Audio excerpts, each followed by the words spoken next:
অবিশ্বাস্য হলেও সত্য, লাখ লাখ বুলেট, গ্রেনেড সহ প্রায় অর্ধশত মিসাইল হারিয়েছে কলম্বিয়ার সেনাবাহিনীর। দেশটির প্রেসিডেন্ট গুস্তাভো পেট্রোর নিজ মুখেই স্বীকার করেন ভয়াবহ এই তথ্যের কথা। বিশাল এই দুর্নীতির জন্য দোষারোপ করেন সামরিক কর্মকর্তাদের।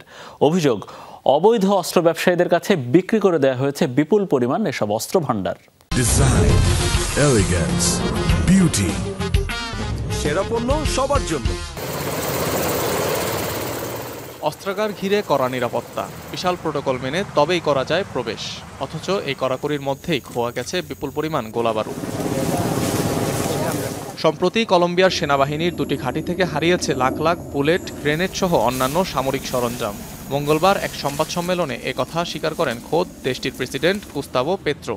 এত বড় ঘটনার পেছনে সামরিক বাহিনীর অভ্যন্তরীণ দুর্নীতিকে দায়ী করেন তিনি। চুরি হওয়া অস্ত্রশস্ত্রের মধ্যে গোলাবারুদ, বিস্ফোরক, গ্রেনেড আছে। এগুলো কলম্বিয়ার জাতীয় সম্পদ। দীর্ঘদিন ধরে সশস্ত্র বাহিনী আর বেসামরিক লোকজনেরা মিলে এ কাজ করেছে। মনে হচ্ছে এরা সবাই অবৈধ অস্ত্র ব্যবসার সাথে জড়িত।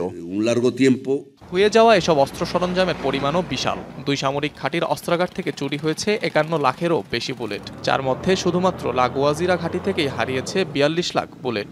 অন্য আরেক ঘাঁটি তলেমাইদায় হারিয়েছে 8 লাখের বেশি। দুই ঘাঁটিতে মোট গ্রেনেড হারিয়েছে প্রায় 20,000। 37টি নিমরোদ মিসাইল সহ চুরি গেছে ট্যাঙ্ক বিধ্বংসী দুটি স্পাইক মিসাইলও। এসব অস্ত্র সরঞ্জাম হারানোর পেছনে দায়ী করা হচ্ছে সামরিক কর্মকর্তাদের। অভিযোগ, বেসামরিক কর্মকর্তাদের সাথে মিলে এমন কাণ্ড ঘটিয়েছেন সেনা কর্মকর্তারা। চুরি হওয়া এসব অস্ত্র পাচার করা হয়েছে হাইতি কিংবা অস্ত্রের আন্তর্জাতিক কালোবাজারে। উঠে আসছে এমন অভিযোগও। কলম্বিয়ার বিভিন্ন সশস্ত্র গোষ্ঠীর কাছেও যেতে পারে সরঞ্জামগুলো, দাবি প্রশাসনের। খুব সম্ভবত এগুলো হাইতিতে পাচার করা হয়েছে, কেননা সব থেকে কাছে হাইতিই অবস্থান করছে। লা গুয়াজিরার সামরিক ঘাঁটি থেকে মাত্র 7 ঘন্টার দূরত্ব। অস্ত্রের কালোবাজারেও পাচার হওয়ার সম্ভাবনা আছে। তবে এই ঘটনার পর থেকে নড়েচড়ে বসেছে কলম্বিয়া প্রশাসন। দায়িত্ব থেকে অপসারণ করা হয়েছে বেশ কয়েকজন সামরিক কর্মকর্তাকে। তদন্ত চালাচ্ছে বিচার বিভাগ। প্রায় 6 দশক ধরে অভ্যন্তরীণ দ্বন্দ্বে জর্জরিত লাতিন আমেরিকার দেশটি। নানা ধরনের অপরাধ গোষ্ঠী আর আধা সামরিক উগ্র ডানপন্থী গ্রুপের সাথে চলছে সরকারের সংঘাত। এতে যোগ দিয়েছে গেরিলা বাহিনীও। সংঘাতে এ যাবৎ মারা গেছেন অন্তত 4.5 লাখ মানুষ। অনিক রহমান, যমুনা নিউজ।